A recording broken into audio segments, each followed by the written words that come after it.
Good night, itchy eyes. Good night, sudden sneeze. Good night to your symptoms of allergies. Xyzal is the allergy medicine you take before bed. It provides powerful relief while you rest your head.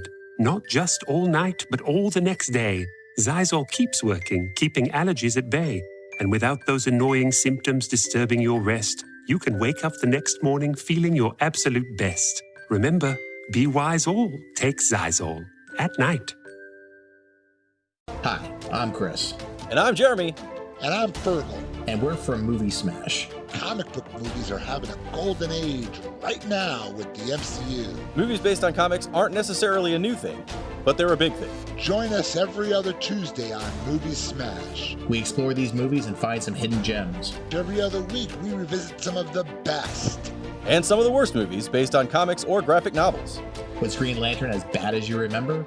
Heck no! Is Time Cop the most accurate time travel movie ever created? Absolutely. Was Mystery Men way ahead of its time? Should they be revisited? Should they be forgotten? Join us on Movie Smash and find out. Listen wherever you find your fine podcasts.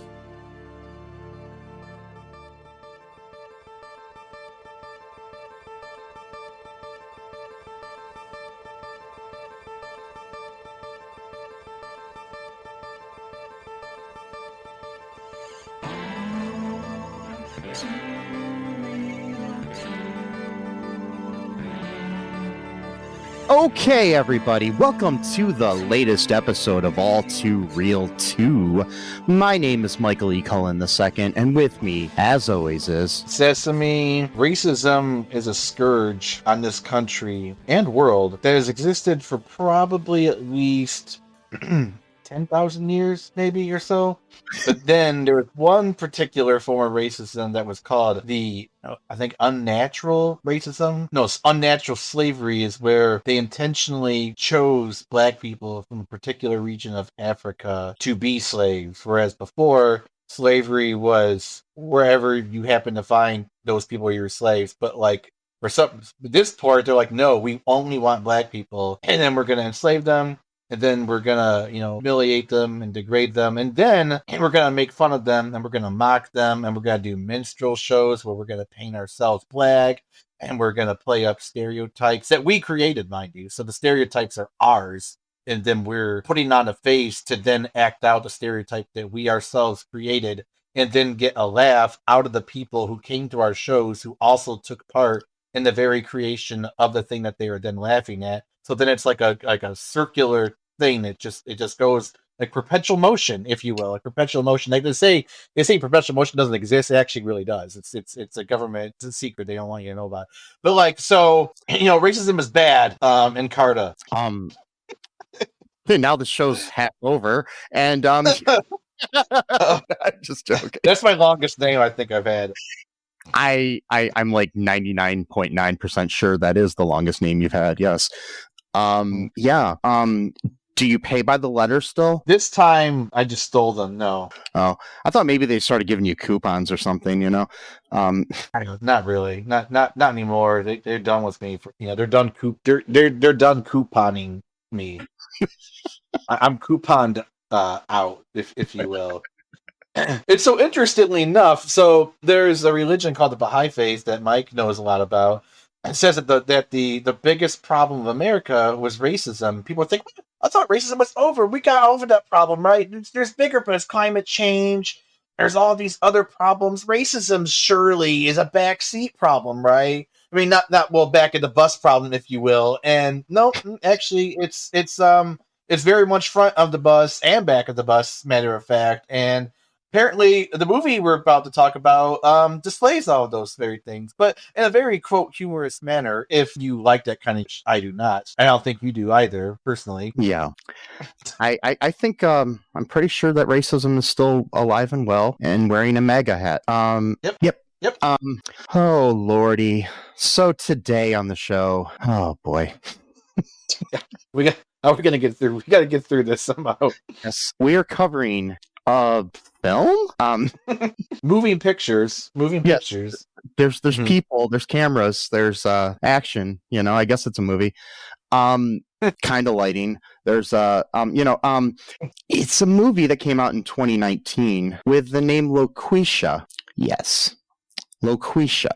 This is a film that, according to the Internet Movie Database, here's the synopsis. Faced with a financial crisis, Joe, a divorced, quick-witted bartender, applies for a job at a failing radio station, ...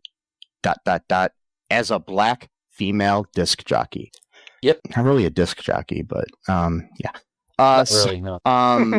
Yeah, this is a movie that was co-written by Jeremy Seville. I don't think he's any relation to the fictional character David Seville from the Chipmunks, but and a man named Patrick Doran. And this was directed by Jeremy Seville. This film also stars Jeremy Seville, as well as Susan Diol, who people might know from Quantum Leap. She's probably the biggest name in the whole movie, as Cindy. We've got Sean Purnell, as Joe's mom. L.B. Selznick as George. Got Tiara Parker as Rachel. Mara Hall as Renee. We have Jeremy Seville, as I said, as Joe.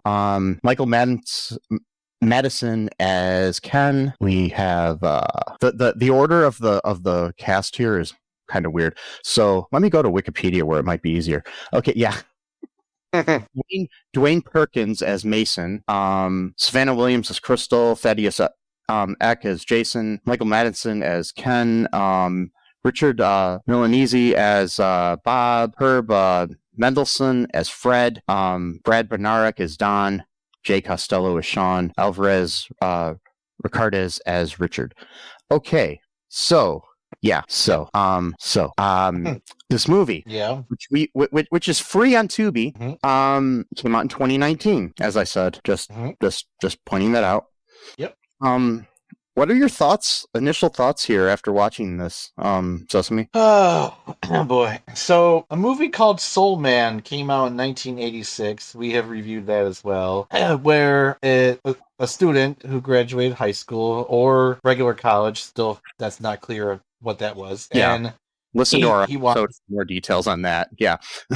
And so he wanted to go to Harvard. His dad said, no, I'm not, you're going to have to pay your own way. I'm done giving you money, etc. And then he's looking for scholarships, right? He finds a thing for minorities. Says, hey, if you're black, you could go potentially get the scholarship if you live in LA. So he goes, okay, I'm going to take tanning pills that my friend is researching conveniently, and I'm going to make myself, quote, look black, which didn't really look like black, but whatever. And then he goes to Harvard as a black man or black young man, and we're thinking, oh my God, this is terrible, right? This is horrible. Who would do such a thing? However, big point here, at no point during the movie did he act in a way that he thought a black person should act. He was himself who looked like a black man. This movie, on the other hand, is a white man who looks white, does not put on black makeup, which I guess that's a plus, if you will. I mean, that's the only redeeming factor I guess we have so far. But he puts on the most stereotypical independent black female, voice or whatever for the whole fucking movie. Like an hour and 15 minutes of this. Well, and again, 2019. When he's in character, that is. Yeah. Well, yeah, when he's in character. Well, even when he's not in character, as we'll talk about later. Yeah. And sometimes. And so... Soul Man, 1986, offensive, yes. Character acts like he's himself. He just looks black. Offensive. 2019, 33 years later, white man who looks white is totally being racist for like an hour and 15 minutes straight. 2019. Minstrelsy without the makeup. This guy Jeremy Seville, by the way, who wrote and directed this, also made a movie called The Test, is his other feature film that he directed. Which the short summary is a guy puts his unwitting bride-to-be through a series of increasingly bizarre stress tests to see if she's worthy of marriage. Okay. Sounds almost as problematic as this movie. That's all I'm going to say. It was, dude. Yes. What the hell, man? It's like the dude from Fox News, what's this, Jesse Waters or whatever his name is? Yeah. He would deflate the tires out of women's cars and then show up and try to act like he's their savior. Yeah. Mm-hmm. So, anyways, okay. So, what goes down in this movie here, Sesame? My God. So he's a bartender, and apparently he's super smart, I guess, because he owns a thesaurus and he can speak well, I guess. So that automatically makes him white because that's what we think. Or the he writer. could throw The writer owns one, and he doesn't know how to write real dialogue, so he uses a thesaurus to create the faux Dawson's Creek sort of dialogue in this movie. Must have watched a lot of Dawson's Creek actually, because that's what it reminds me of now. But at least that was done kind of right. Dawson's Creek had better storylines and wasn't as racist. Right, yeah, not as racist. Yes. You got to put the as in there. I don't think it really was at all, but I'm sure there may have been some tropes in that show that were. But I mean, it's a show from almost 30 years ago. So yeah. That's totally. Yeah. Oh God. And so he's supposedly gives people great advice, which I don't understand how that was considered like great advice, but whatever, for the movie's purposes. He literally tells everybody to just be themselves. Yeah, that's it. That's like all variation of that. Like that's basically it. And creates straw man arguments for things to tell people advice. That's basically his advice thing. He's basically okay. So he's like he's like Jesse Waters giving advice. Yeah. Basically, yep. And so he gives advice to like some random dude at the bar, and they act like he just like it was Jesus come on from high telling great advice to humanity or something. It's just like what the hell. Yep. And so then like this attractive African American female comes in named Rachel, and she's like complaining about things, and so she comes into the bar somehow through curtains when everybody else is coming through a door. I didn't really understand that. That was That was the first thing that threw me off. But yeah. Anyway, so what happens there? She's just complaining about men, particularly her boyfriend, who's I guess has been cheating on her, and then she always gives him another chance and doing it. So he proceeds to call her a fucking idiot and insults her, and somehow that's good advice. Again, this is the movie we're watching, and then she comes back and it's like, oh my God, this advice was great. I really broke up with him this time or whatever. I will point out, during that first 5 minutes of the movie, during which he gives this advice, he also does a racist Indian accent. Yes, for like 30 seconds. For like 30 seconds, doing this like little play within his head about Gandhi and his wife. About fasting too much, and he's not eating her cook. And he goes on, actually, it's probably more like a minute, really. It's like we're not even 5 minutes in the movie, and we already have racism. So we have Indian voice, stereotypical Indian voice. Yeah. And then we're just getting started. I mean, this is like the appetizer, like it's not even we're the bread. We're at the bread portion. We're not even at the appetizer portion yet. We're at the breaded water, okay? And then he goes then literally 5.5 minutes into the movie, he's visiting his ex-wife to pick up his kid. And she's like telling him about this gifted school that the kid got into, and it's going to cost what was it, like $13,000 a semester or something? Yeah, I think so. Yeah, and but the first thing he says, she says something about having news, and then literally like I clocked it. It was like 5.5 minutes into the movie. There's a trans joke. Oh right, yeah. So we have racism and trans less than 6 minutes. Transphobia less than 6 minutes into the movie. Yeah, and plus we have the credits and stuff like that. He's like, oh, you're getting a sex change. I'm like, this is like 1990s humor, like Friends shit. Like he hasn't like progressed beyond that. Like I mean, like Friends or Lady Ballers humor. It's like yeah. And my question though with that is, why is it his responsibility to come up with $13,000 so that his son can go to a gifted school? It's like, it's not a requirement by law that he has to do. And on top, why does he have to come up with all of it? Not that I'm trying to, put all the burden on the poorly written woman, right? Who he writes as like a nagging woman. Like every character in the movie is like a nagging sort of woman. He doesn't know how to write women at all. And it's but why can't she contribute to the cost? I don't know. Well, that's the thing. It's like she knows that he's a bartender, which is probably not. I mean, bartenders can make a lot of money, but not the bar he works at. I mean, it's a very quiet bar. There's not much going on there. And so then like Rachel is the black woman who was there that he apparently gave sage wisdom to that changed her life. And Yeah. she comes not through the curtains this time. Now she comes through the door for some reason. I don't know. And then maybe I'm giving them too much credit for this. Maybe they thought they were being cute and like doing like a symbolic thing, like she's going through the curtains because it's like theater, and what he does later on is like theater. I mean, I might be giving him way too much credit for that, but like it probably just was a mistake, and they didn't. Yeah, it's unintentional symbolism.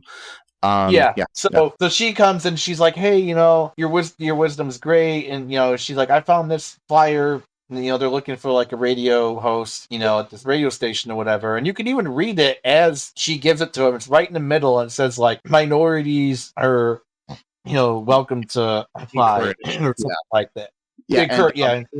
And the little piece of paper with this like ad that she saw, I don't know if she printed it out and cut it out herself, but it's like the size of a fortune cookie, fortune. It's like, what the hell? So it's like, if she did cut it off, then she would have read that part. Oh, they're looking for minorities. Joe is definitely not a minority. So, but I'm gonna give it to him anyway to like get his hopes up for nothing. I guess, I don't know. And then Joe is basically Jesse Waters and Norm Macdonald mixed together. Yeah. Yes. But like not in a good way whatsoever. Like take all the bad qualities of both of them together. Not that Norm, but I'm just saying it's a guy that's trying to be Norm Macdonald.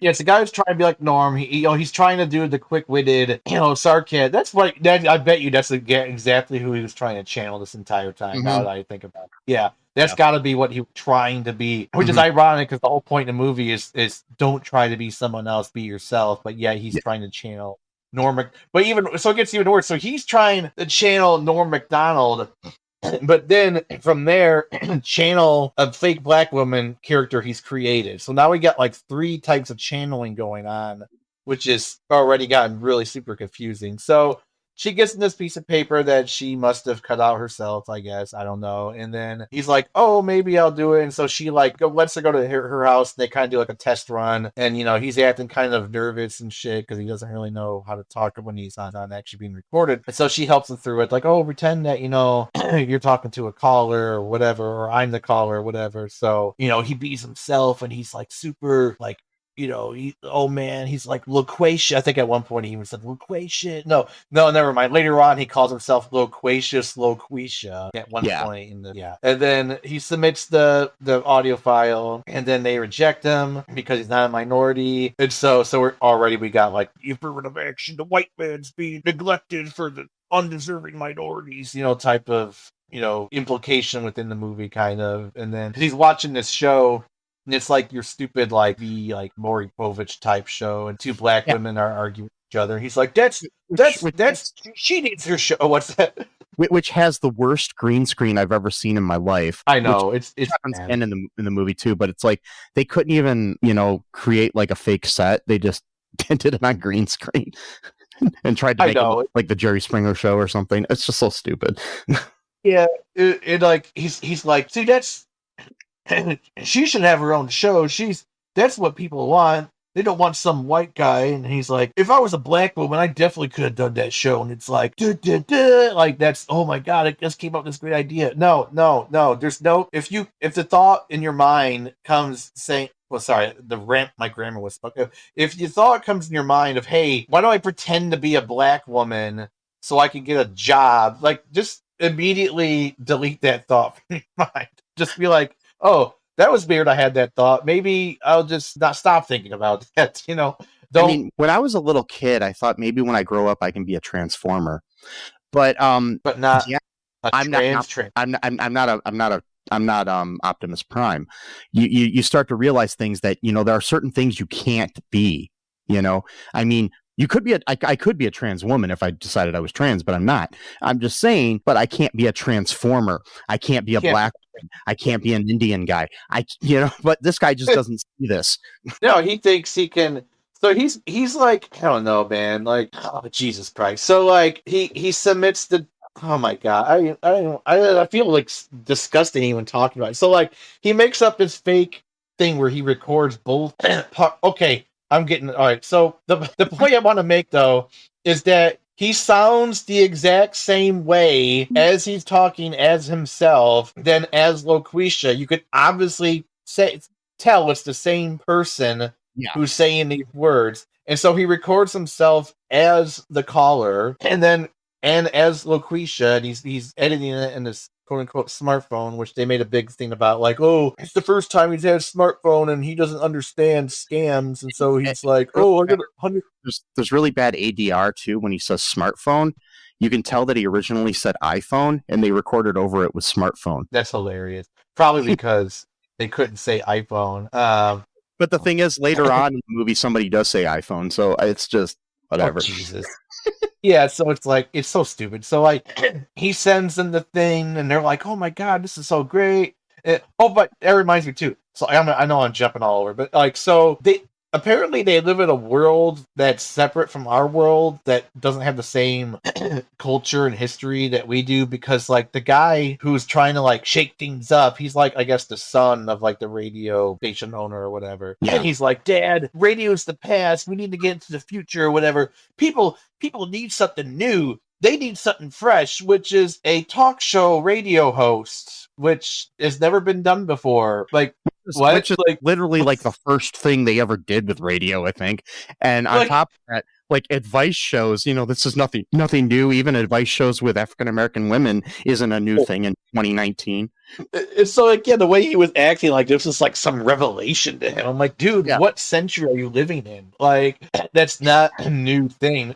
And I know she wasn't African American, but there was that what's her name? That woman who did the books, like the proper care and feeding of a husband or whatever the hell that was, or of a man or whatever. Doctor something or other, Dr. Laura or something.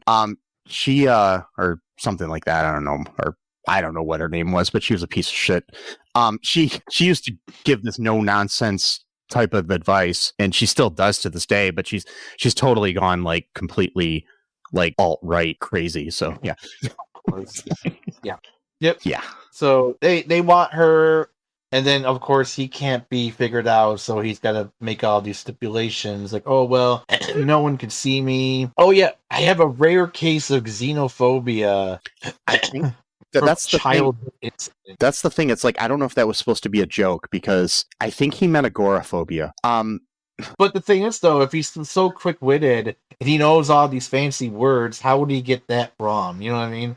But like, unless he's trying to say the black woman. Yeah. Xenophobia makes no sense in this situation, because why would a black woman be xenophobic towards somebody that's not an immigrant? And that, it just doesn't make any sense to me. Because xenophobia can be racism. It's just like xenophobia is more of like an all-purpose prejudice, isn't it, or is it not? No, it's xenophobia is a fear of strangers or foreigners. Okay, yeah. So, strangers, I guess, but still, a strong antipathy or aversion to strangers or foreigners, a fear of foreigners or strangers.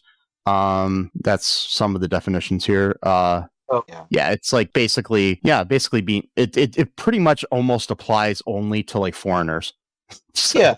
You know what he's probably trying to do? I just thought about now, which makes it even worse. He was probably talking as, quote, his black woman character who doesn't know these fancy words like he does, because you know how they are.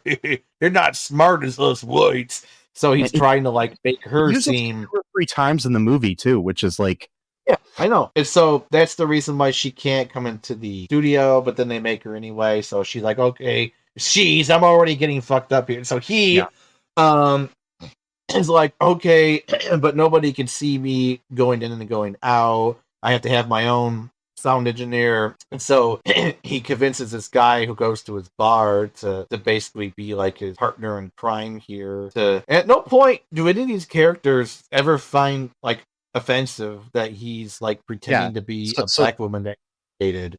And he convinces this guy for like next to nothing to be his engineer. Yeah. And he says, I'll give you free drinks. But then he stops working at the bar. So I don't understand. Right. So it's like, wait a minute, how are you going to get free drinks for life? You ass piece of shit. And so he's like, I'll give you $200 a week. Really? A week? 2019? Yeah. Okay. And he was only making $500 a week. Yeah, and the show was on from 11 to 2, so it's like 3 hours. I guess 3 hours. I don't know, 3 hours times, like, we'll say 5 days a week. I don't know. Still, a radio show host should be making more than minimum wage, or even less than minimum. You know what I mean? Like, Yeah, I don't know. It's just stupid. Well, I mean, they were like a family radio station, so I guess they could pay him as much, but Jesus Christ. And then so, yeah, they start this whole charade where he's in the studio and he's pretending to be this Loqueesha, and everybody loves her because of her no nonsense, but also tough love and caring, persona who solves everybody's problems with like milquetoast advice that you've heard from like a million other talk show radio hosts, but somehow it's different because it's Loqueesha, I guess. I did the math, so the engineer would be getting like $13 an hour. So I guess that's ridiculous. But I guess I don't know. It's still over minimum wage. Yeah, but I don't know. But I don't know. And they're in Detroit, so yeah, that's right. I forgot what place. Right. So yeah, it takes place in Detroit, which has palm trees, and yeah, exactly. Exactly. It's obviously shot in L.A., but whatever. Why did they even attempt to like remove the palm trees or not shoot those scenes? Like, you know what I mean? I mean, there's only a couple. There's only a couple shots, but it's still enough to, I see it all the time, even in like, well-made, TV shows and movies. Sometimes like you'll see that where they shoot something that's supposed to be in like Ohio or New York or something, and you get palm trees. But still, my thing is I think they placed it in Detroit for certain reasons. Yeah. Because of the whole black lady thing, and Detroit being known for a community that's got a lot of black people in it, and they decided, hey, what's the most stereotypical black city in the country? Let's just choose that as where this takes place for reasons. Yeah, for reasons. They could have done Chicago, they could have done New York, but you know what? No, we're gonna go straight. We're gonna go straight for the jugular here and go with Detroit. Or if you're filming in Los Angeles, make it Los Angeles. Yeah. Well, I don't know, whatever. They're stupid. Whoever came up with this, it was needless, like kneecapping yourself, whatever. And then he's like, "Oh, we have palm trees. Yeah, we'll not say it's in L.A. where we can just get away with that. We'll say no, it's Detroit or what's the word? The state of Maine, actually. And there's palm trees there. Iceland, Greenland. Why not? I mean, Trump's gonna buy Greenland, right? So we could just put palm trees in Greenland, see if they grow. I don't know. It's like if you're gonna have it in a place with palm trees, make it Los Angeles. But if you don't want to make it Los Angeles, say you're in like Orlando or something. Just somewhere that actually has palm trees. But yeah, I mean, he's a piece of shit, and I know this is so stupid. And the show becomes super successful, so they give him a daytime slot instead of nighttime. Now it's really popping off, and he's making all kinds of money. He's given, literally envelopes of money to his ex-wife in a diner, which that's not suspicious at all. And during this thing, they realize that they're going to need somebody to be him. Yeah, as Loqueesha. Yeah, because obviously he can't. They luckily didn't go to the point of I guess going Soul Man meets just one of the guys or something. I was so worried about that. I was like, please do not go that far. I was really worried. Oh my God. Please don't put him in blackface and a dress. I was so scared. I was like, please don't pull a Ted Danson here. At least Ted Danson learned from that situation. I don't know. Yeah, that's true. I mean, he shouldn't have done it in the first place. I don't think there's some things that you shouldn't have to learn from. No, I know, but other than that, Ted Danson seems like a good guy. So I'm like, okay, but still, you're right. Go ahead. What you're talking about the stand is looking for. So they end up like having these auditions, and they have different people auditioning. One of which is a guy in a dress with a beard. Right. So another trans thing, and they're making fun of that. It's like whatever. I mean, if this guy with a beard wants to wear a dress, more power to him. But the way they're doing it is they're playing it for jokes, and that's just yeah. And he's got a lower voice than Joe, get it? Type of bullshit. Then you got a sex thing where a woman's like, "I'll blow you guys." So now we got the black woman as a seductress who's super into sex. So we got that stereotype going on. I mean, because stereotype of women that's been around since the beginning of cinema is that they're either the mammy character, like the motherly, woman that you would never picture yourself having sex with, or the Right. sexy woman who is, a whore, basically. So that's the stereotypical Hollywood thing that sadly I think still happens sometimes, but was like very prevalent up until like the 60s. So it's like, yeah. Yep. Ah, boy. Yeah, so we got that going on. But anyways, this woman comes in who says like her whole life is Loqueesha. Like she listens to the show all the time on her iPhone. That's right. She says iPhone. Yeah. Yeah. So she's okay to say iPhone. So there's this theory about a film. I don't know. I probably talked about this before on the show or to you, Sesame, at one time, that there is actually a rule in film that a villain can never have an iPhone. Oh, wow. Yeah. So like if you're watching a movie and you're trying to, like, if it's one of those like whodunit things and somebody has an iPhone, they're definitely not the killer or whatever. So yeah. That's so... Yeah. Because Apple will not allow a villain to have an iPhone. Oh my God. They're so... Yeah.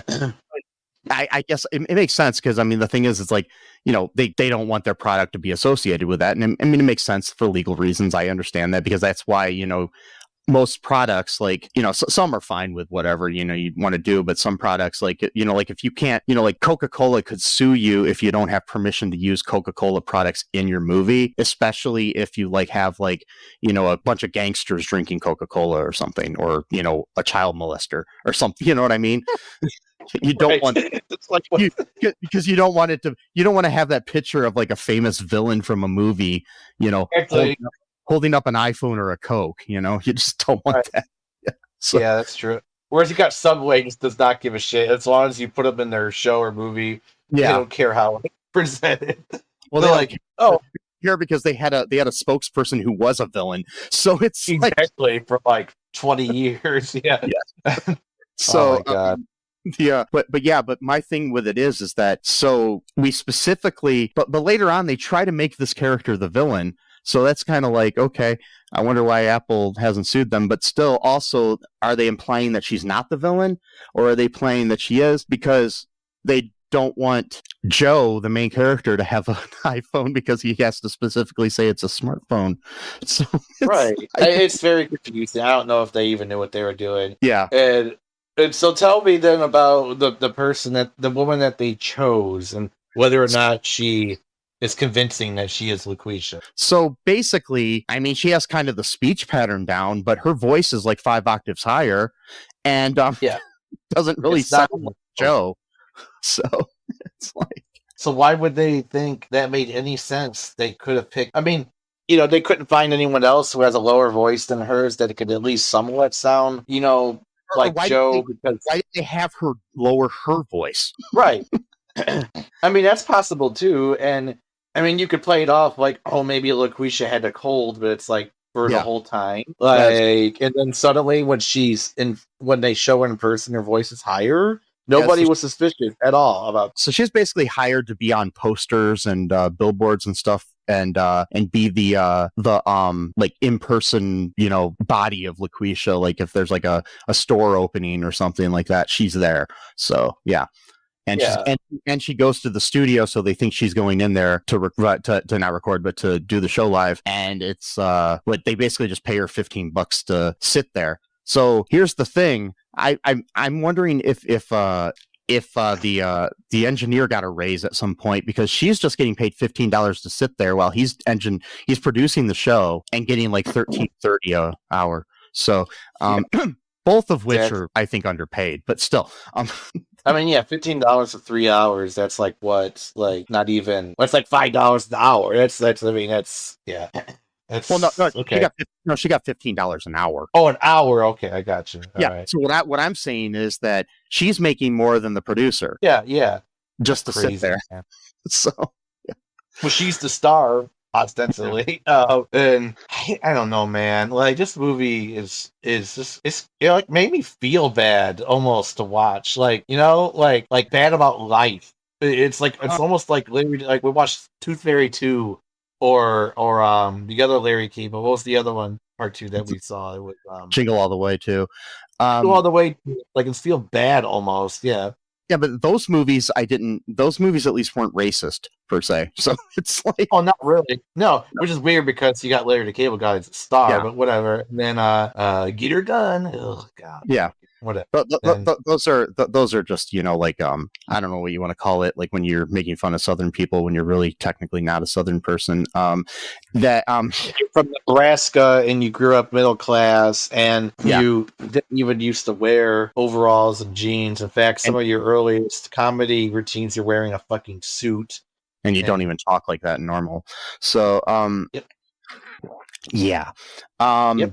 So the so basically we have this going on and things are getting bigger and bigger for Loqueesha's show, and then we end up having a very like unethical part of the movie where Rachel calls into the show and asks for advice from Loqueesha about Joe, because she's attracted to him and she finally broke up with her boyfriend for real this time.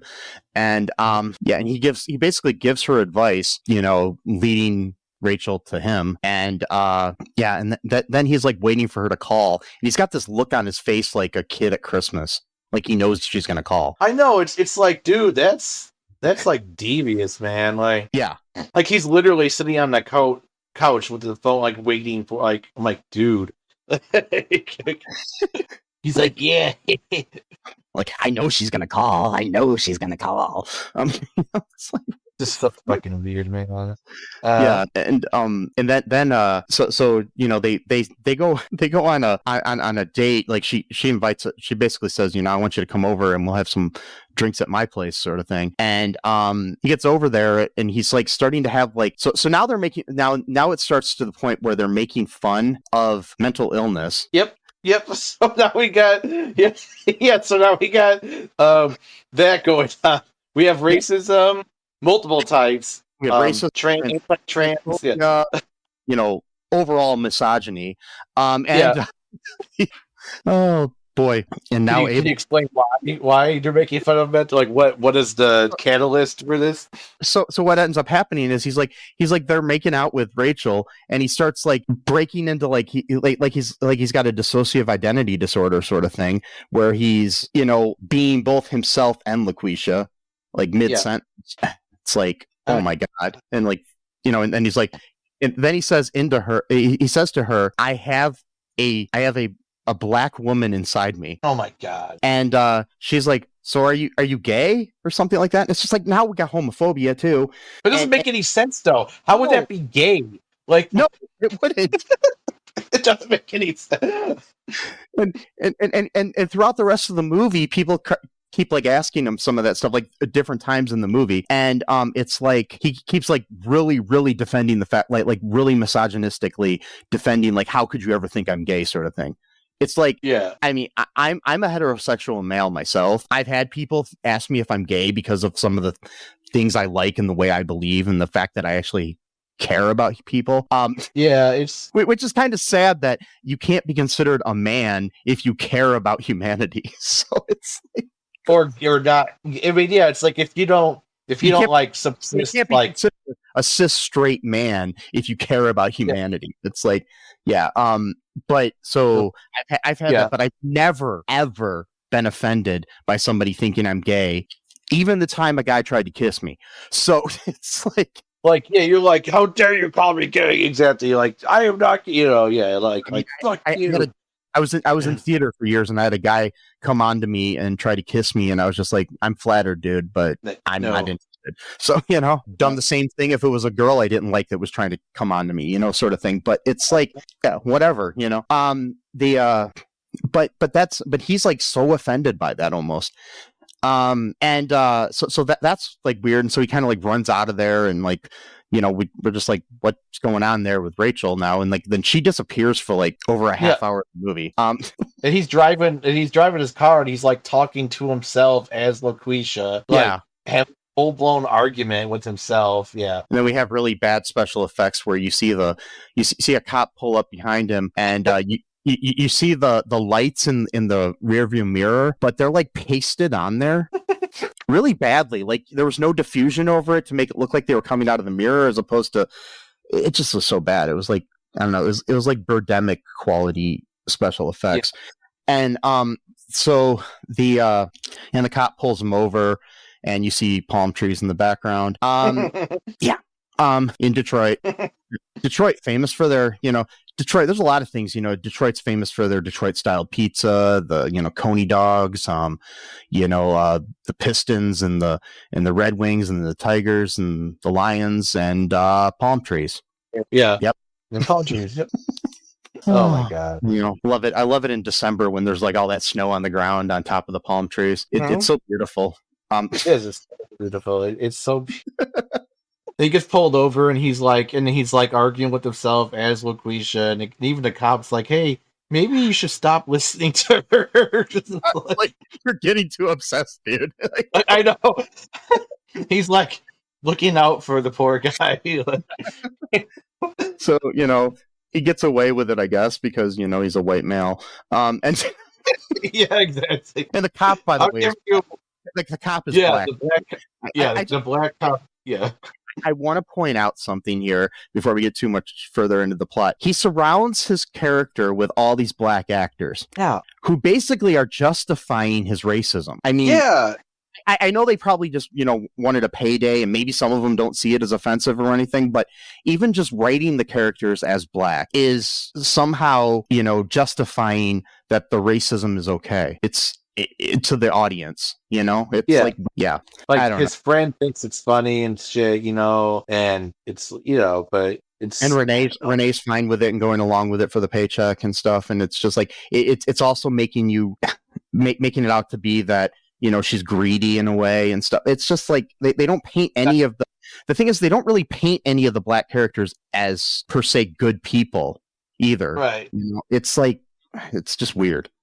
Rachel, she was like, well, she was for most of the movie, but I'll tell you why I think she's not. So. Oh, okay. All right. Okay. So what else happens? Yeah. So then he's starting to have like this crisis of conflict. He goes to his mom, and his mom tells him, you should probably you can get some advice from this lady on the radio, Loqueesha. And so he takes his mom's advice and he does a call on the show where he is talking to Loqueesha as himself, and then as Loqueesha giving the advice to himself. Yep. And nobody suspicious that he sounds just like her. Yeah, there's no difference in the sound except for like the pattern of the voice from being like, having some kind of like, stereotypical black patter to the voice and then not. So it's like, and so he basically gives all this advice and everything. And then after that is one of the worst scenes in a movie I have ever seen in my life. The producer says, "You just talked yourself off of a ledge. Do you think you can do it for real this time?" Right. And this woman calls in, and she's about to jump off of a bridge, that she's badly green screened onto, and so badly green screened onto it. And the bridge isn't that high either, by the way. But that's what I noticed. I'm like, wait, you're gonna jump like 12 feet into water. Into water, you might hurt yourself. That's about it. You're probably not gonna die. No. But anyways, he basically just gives the worst advice ever. He's like, do it. Basically. Quit wasting my time. Do it. What's reverse psychology, Mike? Come on. You just don't know the wisdom of fake Loqueesha. Quite possibly the worst thing you could ever tell to a suicidal person. No, man, you just don't understand the weaving, the cathedral mind of Loqueesha here. Like, no, because like I've personally had people I will not mention by name in my life, people that I'm really close to, when I was going through a major depression in my life, that just basically told me to get over it. Jeez. Yeah, just go ahead and just stop it. That's how it works, man. That's almost as bad, but nowhere near as bad, I guess you should say, in other ways, of telling someone to just go through with it if they want to jump off of a bridge. Because what if she did that right as soon as Loqueesha said that, before she could get into her real reason for saying it? Like, oh shit, I was gonna make a really good point there. Oh well. That stuff. I took I took a class in high school where I was. So I did this thing called peer listening, where I was not allowed to give advice, and they specifically said if anybody comes to you that is suicidal, you have to report it to the guidance counselor. Yeah, and get them real help and everything. And says whatever you do not give them any advice. Yeah. Let alone, this kind of advice, which would tell you to fucking do it. I don't, it's like, yeah, it's the worst thing ever. And they said, because, you could tell somebody that's, suicidal, give them advice, and then they may take it the wrong way and then actually kill themselves. And then you're going to feel responsible. And then that'll cause another, possible suicide or mess up somebody else's life, and let alone the lives of all the people that are connected to that person that killed themselves. And it's just, it's very sad. And the way this guy's doing this, it's not right. And then he's just basically trying to convince her that, she has this beautiful thing called life to live for. And that, has she ever wanted to do something, like, have you ever been to Paris? And then convinces her to go to Paris. And on top of that, so he's like asking her if she's ever been to Paris and trying to convince her that, instead of dying, she needs to go to Paris. What if she can't afford it? That's what I'm saying. Not everyone can afford to go to Paris, dude.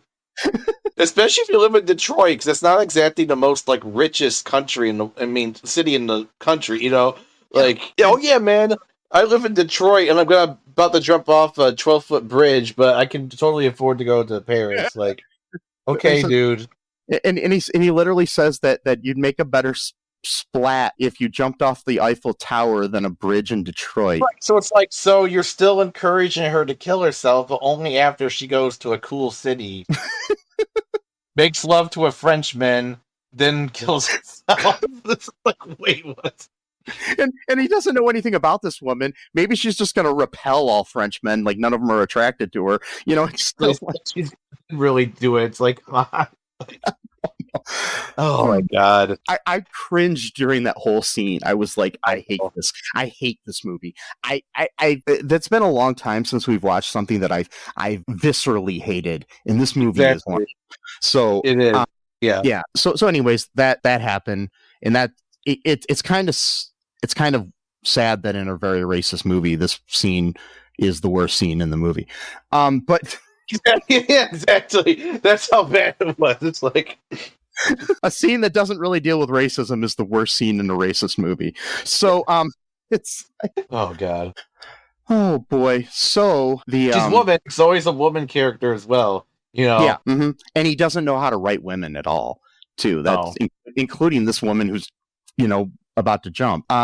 It's funny because right after I watched the movie, I watched an episode of the TV show Without a Trace, and there was a teenager in the past that the woman they were looking for was feeling guilty about a situation where a girl she knew accidentally jumped off of a bridge. Wow. And I was just like, what the hell is up with this today?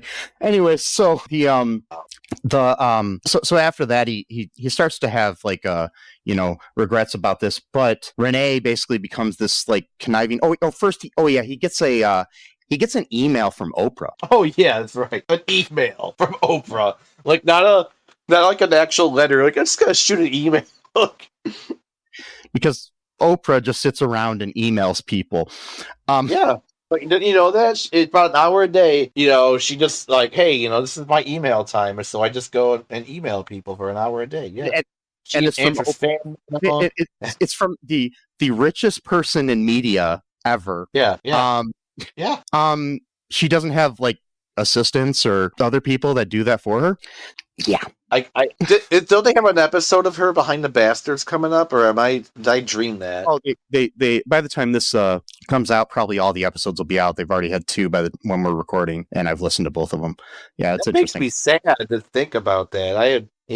Well, the main thing is they've been the first two episodes are very sympathetic towards her growing up. Okay. She had a interesting, not great childhood, but the main thing is she brought the world Dr. Oz and Dr. Phil for two things. Oh, so that's right. Yeah. So and The Secret, that fucking terrible book, The Secret. Yeah. Or the movie and the book, which is basically just a bunch of new age bullshit. And then that one cult leader, was it John of God or something like that? I don't remember his name, but he was a cult leader that she gave a platform to on her show. Yeah, I know. She's kind of like the Joe Rogan though, of where it's whoever she talked to, she agreed with that person, and then someone else comes on and she agreed with, like that one time she interviewed Rainn Wilson, and she's like, "Oh, the Baha'i faith sounds really interesting," and then she interviews like some new age person. It's like, "Oh, that's really it's just like whatever, like whoever she's talking to, like It's like, oh, you're a Nazi. That's great. I wait, no, not not to that point, but no. yeah. But Oh god. anyways, Yeah, Oprah emails him. Yeah, go ahead. yeah, Oprah emails him, and then he, once they want to do a Loqueesha TV show on the Oprah Winfrey Network or something, and and he has to say no because he doesn't, he can't be on TV and doesn't think Renee's right to do the show, and then she gets all pissed, and so does, and kind of the producer. What's the producer guy's name, anyways? Forgot. Unfortunately, I don't know. Mason. I only know a few characters' names. Joe and Rachel are the only ones I really memorized. Yeah, Mason is the producer. So Renee and Mason kind of want, they want money, so they realize that, wait, we're going to make a lot of money if we're on Oprah's network. And right. So Renee especially, Mason kind of understands it after Joe talks to him about it and says, we can't do that because, kind of end up exposing things. And right.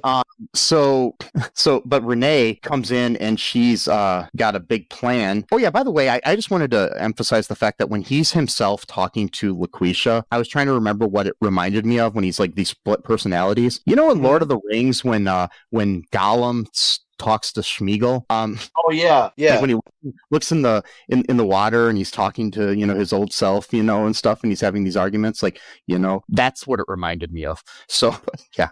Yeah, it's maybe he was trying to be funny by making a Lord of the Rings joke or something. I do not think so. I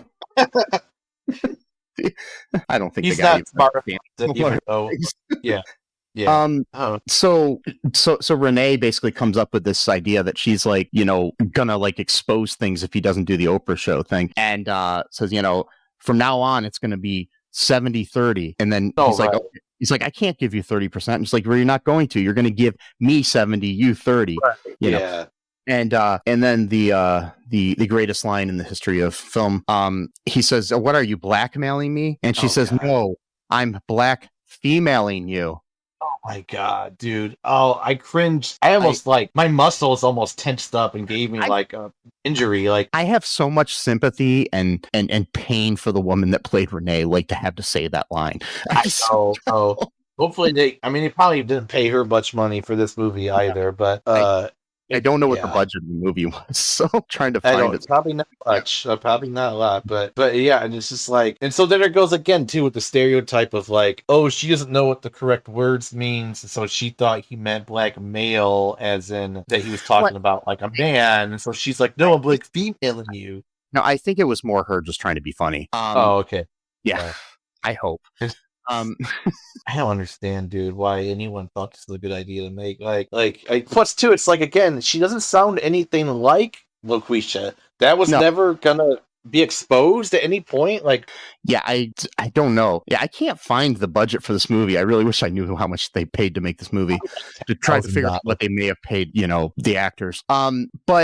So he goes on the air later on after this happens, after he has a sit down with his kid, who gives him this advice he tells him a stupid story about how he tried to make friends at school and told this kid that he liked tuna sandwiches even though he doesn't like tuna. Yeah. And the kid brought him a tuna sandwich and he ate the sandwich and then threw it up, and now the kid doesn't like him, and his message was that you just got to be yourself. Yeah, I guess that makes sense. Plus, too, it's like maybe he threw it up because he was sick. I bet you when they were writing that, they thought this was like the best story ever. Oh yeah, they're like, this proverb really kicks ass, bro. Like this is gonna like put tears on people's eyes and stuff. Yeah, man. Like tuna tears, man. Like we're gonna go all out. It's like tuna tears. That sounds like a good song title. It's like a band. They just play songs. They just play sad songs about the sea. That's their album, Sad Songs About the Sea. There you go. Yes. They're like a punk folk punk band from like Boston. So So then he decides after that I just got to be myself, and so he goes on the air and he as Loqueesha and basically says, this is my last episode, I'm done at the end of the episode, and so of course that pisses off Renee, and then she decides that she's gonna do the show now herself, and without Mason as well, because he doesn't want to be basically she fires him because he thinks it's a stupid idea, and so she goes in and does the show herself and negotiates for more money and stuff, and when she comes back and she's totally like just mean to people. Yeah. Like Joe as Loqueesha was like not just he was supposedly like understanding of people, even though he almost killed a woman. But Yep. But I guess he was straightforward and no nonsense and blunt, but not, mean, because there's a difference. A lot of people confuse the two though, so. Yeah, exactly. And so she's just, basically telling people, you're fucking stupid. Don't do that or whatever, So it's not really great advice. And people stop listening. The ratings start to go down. And then she's starting to realize that. And she decides that she's going to take a break and go to some tropical island or something. Yeah. And take a couple weeks off. The Ken and Bob at the radio station decide that, that's what needs to be done. And she goes to him and is like, I can't do it, I don't know how to do, you got to come back and stuff like that, and trying to renegotiate things. And he decides to just leave, and then he goes to tell Ken and Bob, like, I'm Loqueesha, so yeah, in what's like the most dramatic scene in film history. Maybe it gave me tuna tears streaming down my face. Tuna tears. Such a weird phrase. Oh my god! And so what? They basically give him a choice, like, hey, we kind of want you anyway. You got great ratings, and he's like, okay, like, well, so he compromises, like, all right, well, how about this? We'll let the audience decide what they want me to do. You know what I mean? Like, yeah, and he gives them like he comes clean about what was going on, and he gives the audience 3 choices. Basically, I can continue the show as Loqueesha, but it's not really a black woman. I can do the Joe show where I give my advice as Joe, or I can just get off the air. So yeah. And then here's where I don't like Rachel anymore. Okay. After this comes out, she comes and confronts him about the whole thing where he gave advice to her to basically get with her and stuff. Yeah. And then this whole scene is like them fighting with each other and everything. And then he says, well, I love you. And she's like, that's what I was going to say. Yeah. So he has there's no character development. There's no like comeuppance for the character. Like, no. He gets the girl. It's like, well, why does that make Rachel bad though? What it makes Rachel bad is that she's stupid enough to be with this racist asshole. Oh, I gotcha. Yeah. He doesn't know how to women characters, because there would have been more conflict in this situation than that. And I don't think any sane woman after all this going on would still love Joe, so it makes the character not really a redeemable character in my eyes. So well, she's not sane because they writers kind of like manic and stuff, like even before that, like when he came for drinks, she like dragged him in the house and like kissed him like immediately, like, and that's why I'm saying I don't think she's a great character at all. So the way she's written is just horrible, like you said. Like, it's not, because again, it's also the mental illness stuff too. It's like, oh, she's clearly got some issues, so like let's exploit that so we can fuck her. It's just like, what the hell? Like,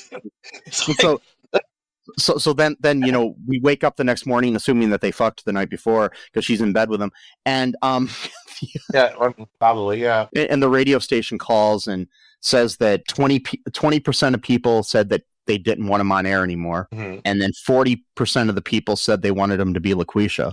So that meant that it was a tie, that there was 40 other percent of people that wanted him to be Joe. So he decides to continue the show where he's basically being Joe and Loqueesha, I think. I guess that was the end was meant to imply that. Yeah. I guess that's the movie. I forgot there's another scene where when the kid is giving advice, by the way, I forgot this one I just had in my notes here, that his kid says that he loves him more basically because he has more money. Well, he kind of, but then I don't know. He kind of changed after that, like. Yeah, but it's like the kid doesn't even really redeemable in my opinion. But that's he's not either. He's bad, right? it's bad writing all over. And so and the main message of the movie. Okay, so when I was in high school, I came up with this motto that me and my friends would always say, and I'd write it on things, and everybody would quote me of this. I mean, it was nothing great because I was like 17 or whatever, coming up with this thing, and it was always be different, be yourself. Yeah. And I think that's the message they're trying to get across in this movie. But I've come up with the idea that there are certain times where being yourself is not the best thing to be. Yes. And basically that's when you're the writer of this movie. Maybe don't write a racist movie with ableism and bad looks and mental health issues and transphobia and homophobia and every other phobia in the world. Yeah.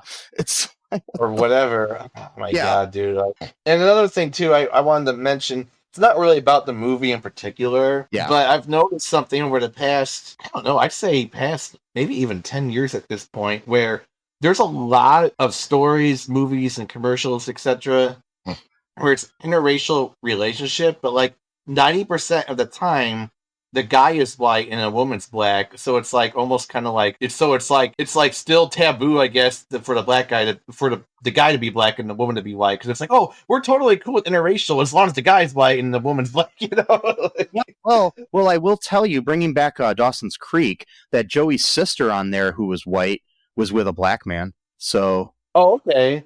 That's true. No, you're right. Yeah, that's true. On there, yeah. The actor who played him sadly passed away last year.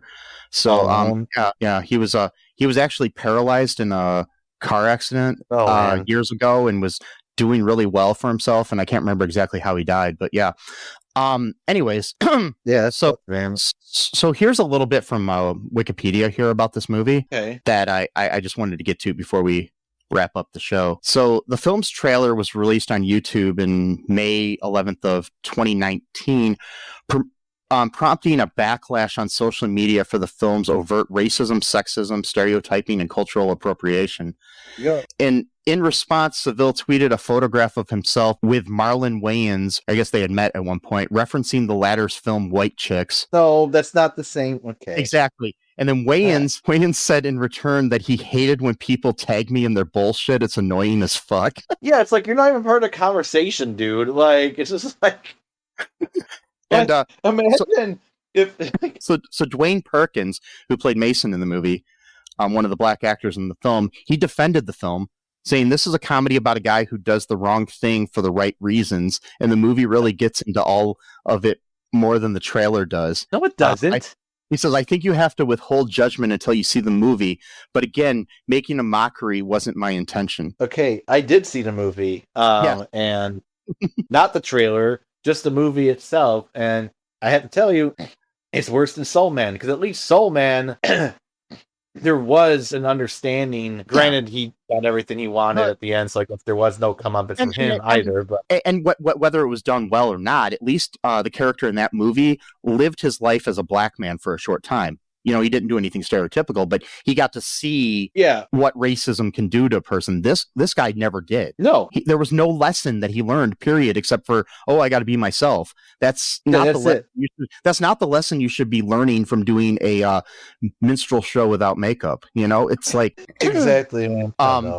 So I guess there was attempted submissions to film festivals. Promotional material for Loqueesha stated that the film was an official selection at the San Luis Obispo International Film Festival. A February 19th press release for the festival listed Loqueesha in the festival lineup, but they later tweeted that the film was never selected, screened, or given an award at our festival. The film was originally submitted to the George Sidney Independent Film Competition, but was rejected. Seville, a resident of Carmel, then submitted it to the Central Coast Filmmakers Showcase, which is open to residents of Monterey and San Luis Obispo and Santa Barbara counties.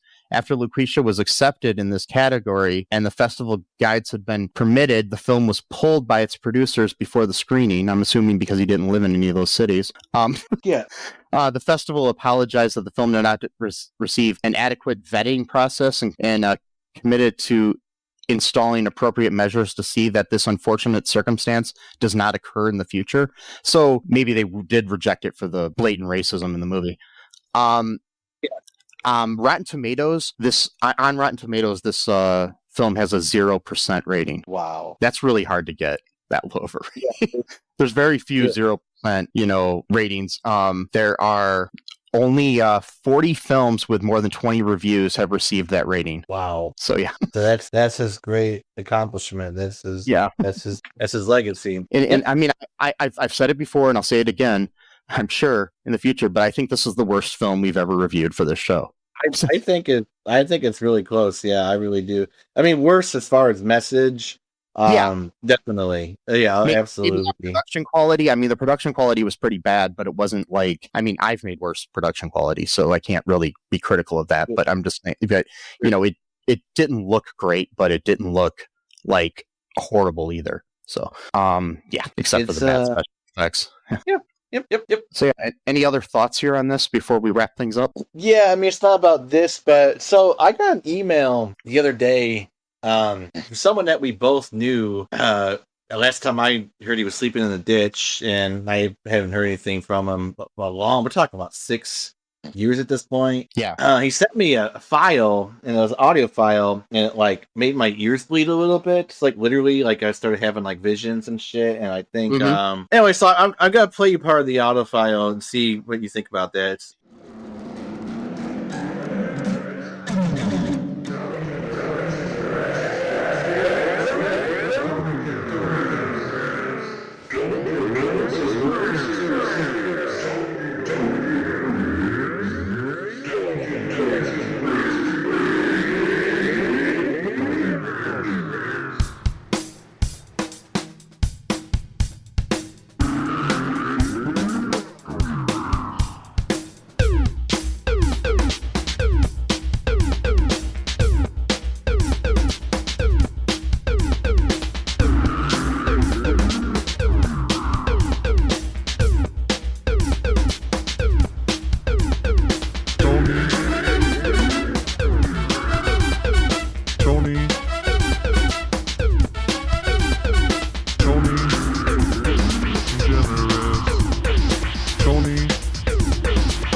So tell us who that was.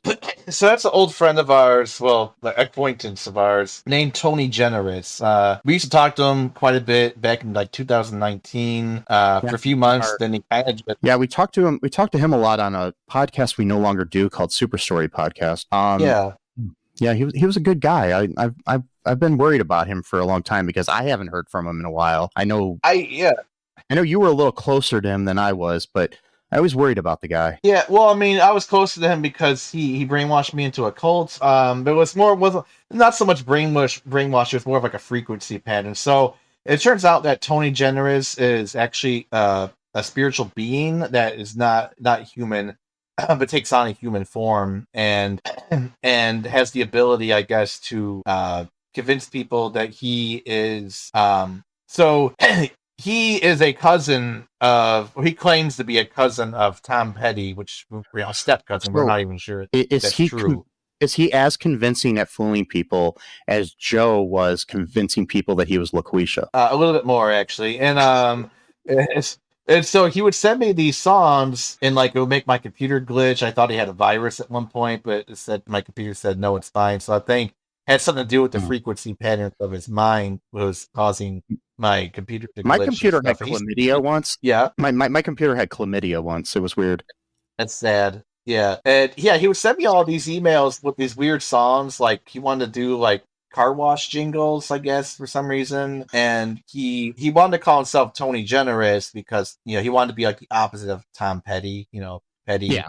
Mean you're being petty, I guess, and generous, kind of the opposite. So he called himself Tony Generous. He claimed that he would go around the country, playing small gigs like at bowling alleys, family get-togethers in the parks. So that was more of him just showing up with his guitar and just playing. I was going to say, I don't think anybody ever invited him to these events. I think No, it wasn't really. It wasn't so much a gig as just showing up places with his guitar and then playing. And yeah, last time I checked, he said he was sleeping in the ditch, and he was gonna use leaves as blankets, and then that was it. And then I DJ weddings on the side sometimes, and the last time I saw Tony, he showed up at one of these weddings. I forgot to tell you about this, but he asked for my microphone and wanted to play a song, and we had to give the money back to the bride and groom after that. he has problems, yes, and but that's what happens when you're not a human and you're trying to live as a human. You're trying to figure out the rules. When you're advanced spiritual being as Tony, you don't abide by those same rules in the realm that he comes from. And I just realized I got out of Tony's cult 6 years ago, but now that I'm talking to him, I believe everything he says. Tony Generous is a spiritual being from the planet Neptune.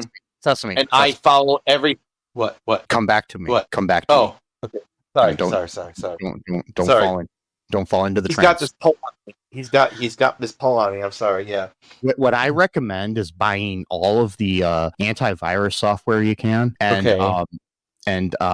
don't install it on your computer. Just buy it, and okay, and that'll help take care of things. Oh, okay. I'll try that. Yeah. And I know this place where you can buy it really good, really cheap, Yeah, you just got to make all of the checks out to Michael E. Cullen II. It's just... yeah. I mean, it's fine, Sounds like my name, but, it reminds me of that episode. I was going to say the top quality, software called Michael E. Cullen II software. That's why you got to make the checks out to that. Yeah. It reminds me of, what's it? I said, what's it remind you of? Of that episode of 30 Rock where he's like, make out the check to City All Saints Hospital. That's just Ash. The Nathan Lane played the brother of what's his Alec name? Baldwin. Alec Baldwin character. Jack He's like, Donaghy. I'm doing this charity. Yeah, Jack Donaghy. He's like, I'm doing this charity for the church. It's the City All Saints Hospital. Like, anyways, anything else you want to say about the movie or Tony or anything before we wrap things up here? I'll let you know about Tony. I have a bad feeling he's gonna start emailing me a lot again, so we'll see. But maybe we'll talk more about Tony next week on the next episode. Hopefully, we'll be able to either get him out of our lives so he doesn't bother us, or get him the help he needs. Yeah, that's true. Yeah, the spiritual and cyber help he needs or whatever. Unlike us, we don't make fun of disabled people. We try to help them, so yes. So folks, if you really feel bad, like if you watch Loqueesha and you feel bad about yourself, check out the charities we have in our show notes and donate to one of them. Out the City All Saints Hospital. No, I'm kidding. No. We have legitimate ones, not fake ones. Yeah, in our show notes that I list every week. Check those out. There is supposedly I don't know by the time this airs, a ceasefire in Gaza and Palestine right now, but in Israel, but which I call Palestine because it's not really Israel. They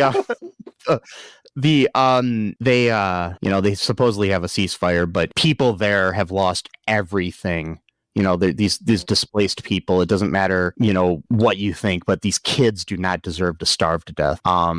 We've got links in the show notes to help them out. So, that might be a good one to check out and help out. That, just helps out humanity and can cleanse your soul a little, I guess, from watching Loqueesha. So anyways, do that. Check out all2real2.com for all of our links to our social media. We're everywhere. We're Blue Sky. We're not on X because fuck Elon, and Facebook and all that stuff. I mean, still fuck Zuckerberg. But fuck the oligarchy. Just remember that I love you. Sesame loves you. Free Palestine. Trans lives are human lives. Black lives matter, except for when they're fake white men pretending to be black women. I mean, his life still matters, but does it doesn't matter. I'm somebody that their life doesn't matter like he does on the radio to a woman jumping off of a bridge. But but just and like I said, free Palestine. And until next time, bye-bye. Thanks for listening to All Too Real 2 podcast, a Cullen Park production. Produced and edited by Michael E. Cullen II. Music by Matthew Hawes. Subscribe and share the show. Visit us at cullenpark.com.